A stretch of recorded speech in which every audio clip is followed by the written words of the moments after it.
These are my top 10 favorite TV shows of 2024. Now, quick disclaimer, I've only watched just over 20 TV shows on the entire year because me personally, I spend so much time watching movies that if I'm not liking a show, I kind of just immediately drop it. So I'm not making a worst of the year list, only doing the best. And starting us off at number 10 is Batman Cape Crusader, the new animated Batman series this year. I absolutely love this show. I think the animation, music, and everything really just pull you into this Gotham City and make it feel super unique. And I also really like how the show kind of focuses more on the police department and villains, and Batman's kind of just in the shadows. And it allows all these new and fresh takes on very famous Batman villains to really thrive. It was really refreshing to watch and super enjoyable. At number 9 is Sweet Pea, the first but definitely not the last Ella Purnell TV show on this list. The best way I can describe this show is kind of a mix of American Psycho and Nightcrawler, because she's pretty much just an assistant at this newspaper, and nobody notices her. She's just walked all over, so she kind of starts killing people. I'm not gonna lie, the show's a little bit cheesy and overdramatic at times, but Ella Purnell is just so entertaining, and I honestly binged this thing in like one day. It's just super entertaining, but kind of hard to watch because it's not on any popular streamers. At number 8, I have House of the Dragon Season 2. This is definitely a downgrade from Season 1 in my opinion,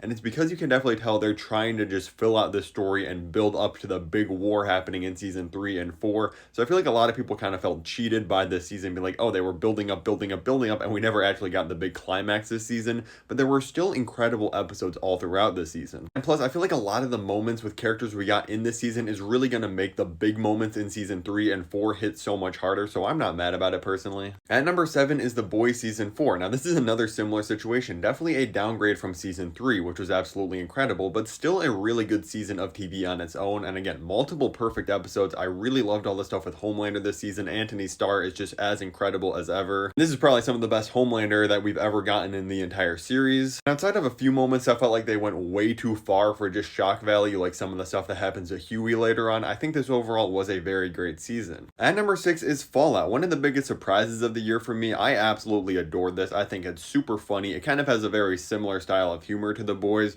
but it also does a good job at capturing the true vibe and humor of the Fallout games as well, and feels like a great adaptation while being its own story. It's also just such a great cast of characters. I liked Maximus. I know a lot of people didn't like him. Lucy is a great protagonist. Again, the year of Ella Purnell is upon us, and Walton Goggins as the Ghoul was so compelling, especially the episodes towards the end where we started to get his backstory before the nukes went off, were some of my favorites of the entire show. It's just such a fun world to be in, and it really stuck the landing. Like I said, I think the 3 last episodes of the show are all like 10 out of 10s. At number 5, I have Shrinking. If you love Ted Lasso and you're not watching this show, I don't know what you're doing. You're really missing out. It's created by the same people, and even Roy Kent from Ted Lasso is a writer and stars in this season, and it's absolutely incredible. If you're unfamiliar with the show, since it's kind of lesser known, it follows these therapists who really have just as many problems as their clients, and it follows them and the kind of friendship between all of them, and as they go through their problems. It's very funny but emotional at the same time. Like I said, very similar to Ted Lasso style. And this season in particular gets really heavy at moments. Like, Harrison Ford deserves an Emmy for his performance in this. He was bringing me to tears by the end of the final episode of this season. It's just really great character work. At number 4 is X-Men 97. Pretty much spectacular in every way, shape, or form. I love seeing these versions of the X-Men again, and I think this is some of the best dynamics and relationships between the X-Men we've ever seen on screen. The animation is absolutely gorgeous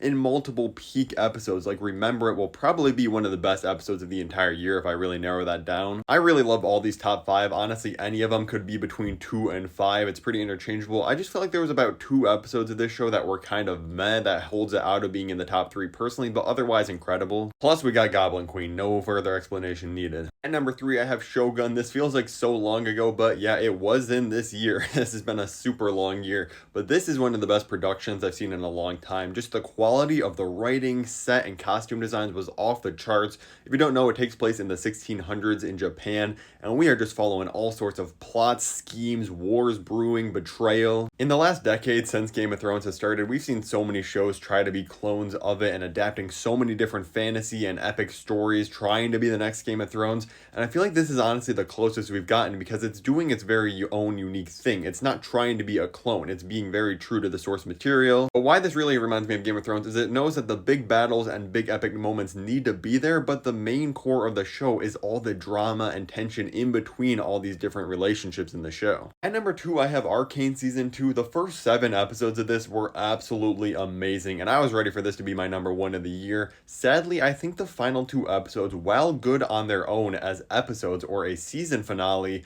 I think they felt very rushed for being a series finale, and I'm not very satisfied with how it ended, honestly. Like, it's not a bad ending by any means, it just didn't feel like the big ending that we were building up to, and it feels like so much happens, particularly in that last episode. It could have been an extra like 3 or 4 episodes on its own. It still doesn't take away from the absolutely epic moments. Everything that happened for every character, pretty much, like I said, in that first 7 episodes was absolutely amazing. The soundtrack was just as good, if not better, than season 1. The visuals off the charts. This was really just peak for the most part. But my number one was peak for the entire length of the show. Every single episode was a banger. It's the Penguin. This has some of the best performances of the year. Colin Farrell deserves every award in the house for this. But Kristen Miliotti's performance as Sophia Falcone is just as instrumental to the success of this show. These two were absolutely insane, and their scenes together are perfect.